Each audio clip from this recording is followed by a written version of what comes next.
Hey everybody, it's Adri with her horse. I'm going to teach you how to clean your horse's hooves correctly and in a way that your horse will actually tolerate. Now this video is very beginner friendly, but I am going to point out some mistakes that even experienced horse owners make, myself included from time to time. Nobody's perfect. So what you need, everybody get your pens and notebooks ready because the list consists of a horse. You are going to need a horse with hooves and a hoof pick, preferably one with a brush so that you can really get into the nooks and crannies and clean the hoof up really nice. If you don't have one of those, you can also use a hard brush on your horse's hooves. And a hard brush is one of those standard brushes that you use to brush your horse's coat with. And that's it. The list of items required is very simple. It's literally just a hoof pick with a brush or a hoof pick and a hard brush. And that's it. Pretty simple. It's actually how you use this that matters. Some common mistakes people make when cleaning their horse's hoofs. The most common issue I've seen is people simply rushing the process. They just go up to their horse, they grab the hoof, and they're just, kind of real quick and brushing. I got to be in the arena now, and that's it. But that's actually how you miss problems. You can create behavior issues in your horse if they get the sense that you're anxious or you have somewhere to be, or if you're doing a quick job, they can get used to picking up their hoof for just brief moments of time. And then that becomes a problem when your horse actually has an issue like a stone, a pulled shoe, or even just something simple like a farrier visit. You need your horse to be used to having its foot held for periods of time great enough so that the farrier can pick up your horse's hooves, no problem, and get a trim in or shod your horse. You can even hurt your horse if you're rushing the job. So a horse's hoof, generally speaking, is pretty resilient. They don't feel a whole lot. The hoof wall is just a bunch of keratin and it's a hard material, and they don't have any sensation in the hoof wall at all. That's why when a farrier goes and hammers your horse's shoes on, they don't feel it. Without further ado, let's get into it. So my horse Saoirse is going to be my little demo pony for the day. Good girl.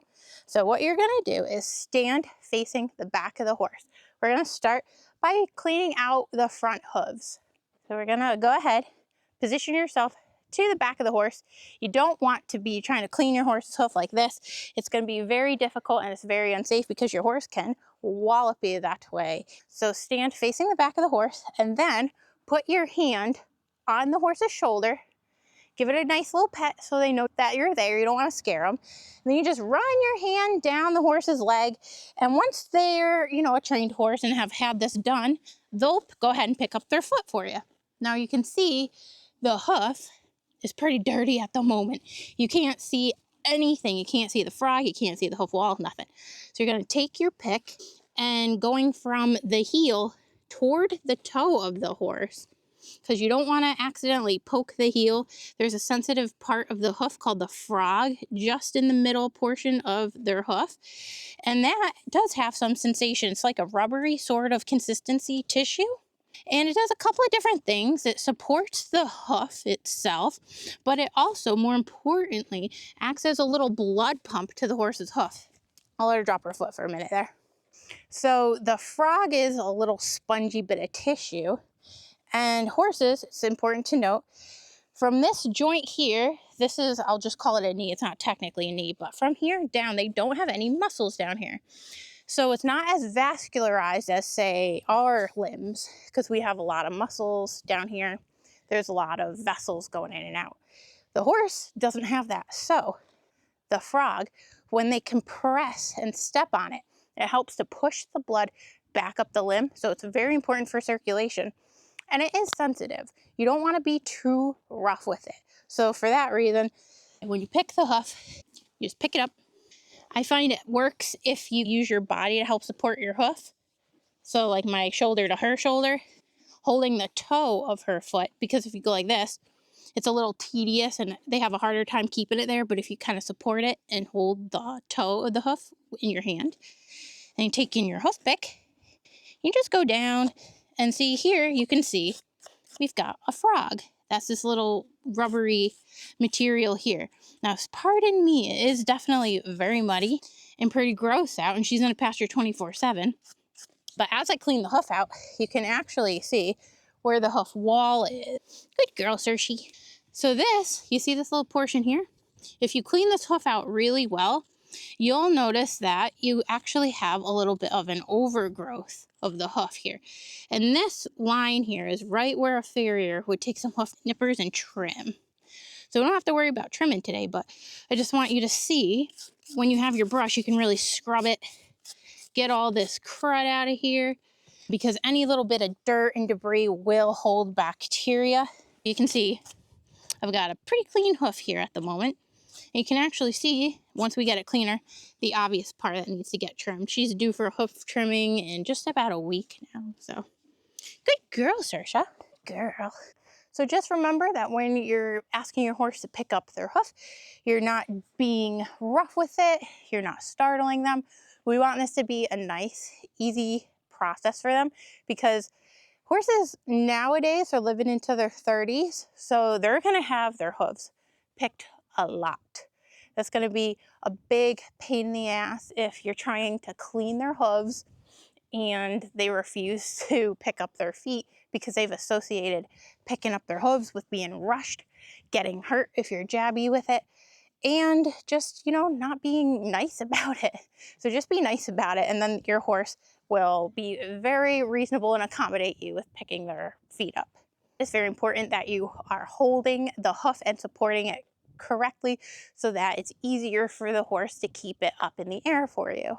Now you know how to clean a hoof, but it doesn't end there. Hoof care is also about monitoring your horse's hoof condition constantly. You're going to be looking for a few issues that could be arising.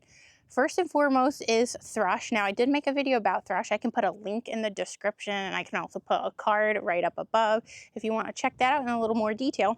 But essentially, it's usually a bacterial infection presented in your horse's hoof, and it looks like black tarry discharge. And by the time you have a thrush infection, it is very smelly.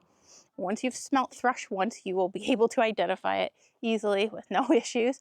But if you've got a thrush infection, you'll see black discharge, usually along the perimeter of the frog of the horse's hoof.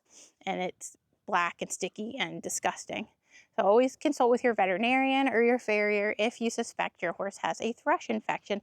It is pretty easy to treat. It usually just consists of putting antimicrobials on the horse's hoof multiple times a day to start, and then you can wean it down to a few times a week until it's resolved.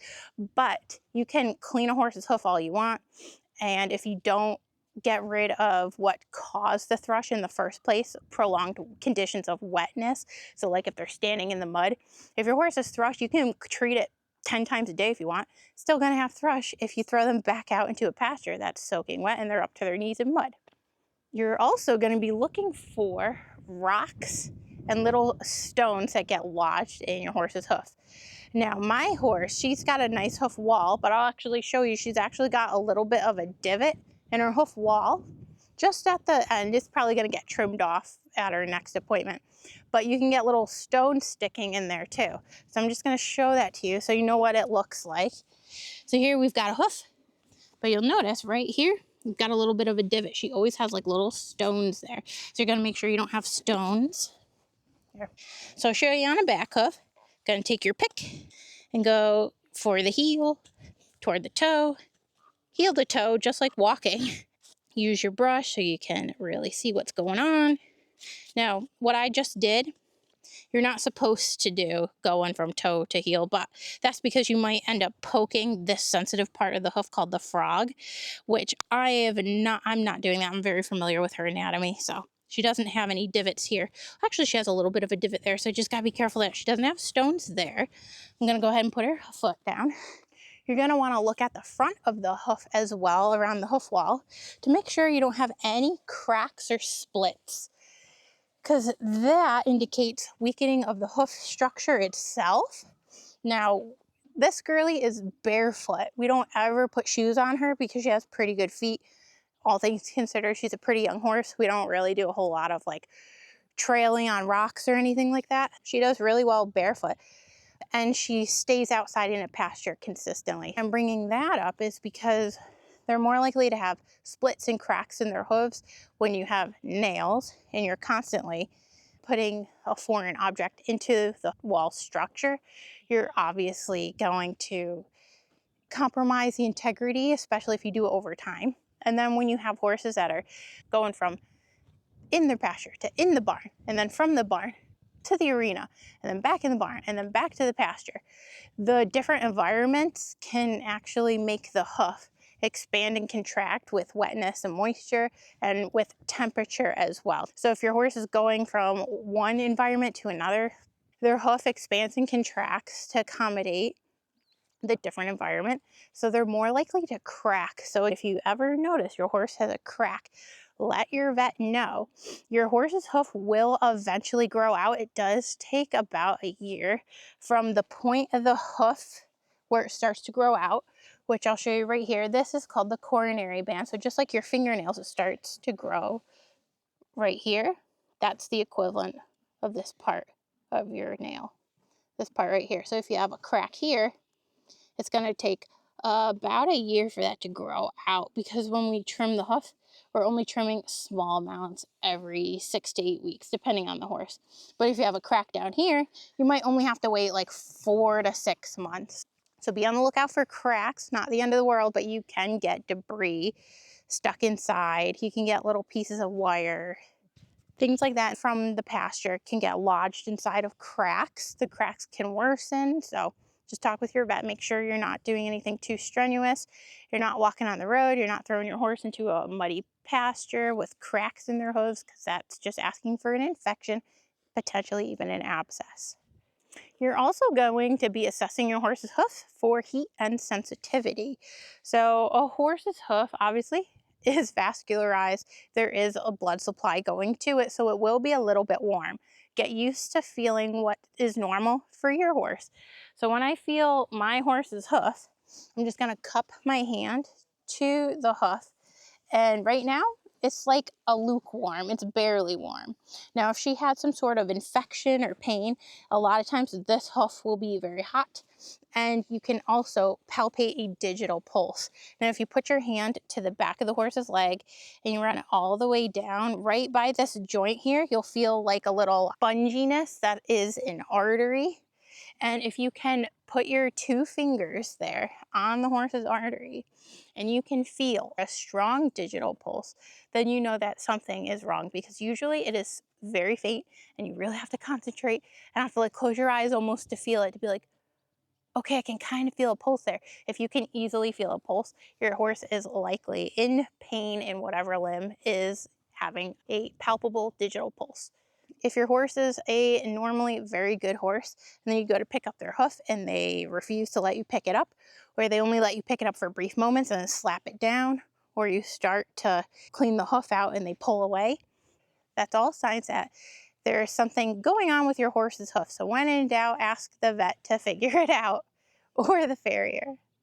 If a horse snatches their hoof away, it doesn't automatically mean that something is physically wrong. Sometimes the horse just doesn't feel like lifting its hoof up that day.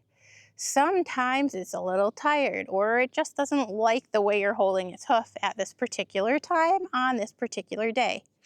Or maybe you're just taking too long, or maybe in the past you've accidentally hurt your horse. Horses have excellent memories. I have accidentally gone a little too far with my hoof pick and hit my horse's frog when she had a bad case of thrush. So it was sensitive to begin with.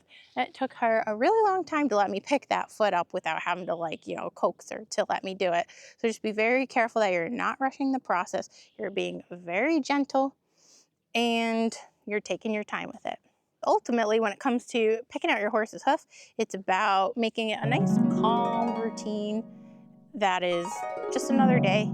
So we want a calm routine and not a fight. So just to recap, when you're cleaning your horse's hoof, stand close and be safe. Face the back of the horse. Be calm and intentional with your hoof pick. Clean heel to toe and be careful cleaning around the frog. Actually check the hoof out. Don't just clean it, inspect it every single time. When you buy a horse, you're always looking at their feet anyway. because you're assessing horse health, really does start at the bottom. It is quite literally the foundation for the horse's health. Hey, it's Adri with her Horse Nest. Today's video helped you learn a little bit more how to clean the horse's hoof, or give you a little more insight on how it's done. Feel free to subscribe and check out other videos on my channel, because all I talk about is horses. I know it's pretty annoying to everybody else, but maybe that's your thing. It's definitely my thing. So that's it for me. I will see you next week in the next horse video. Bye for now.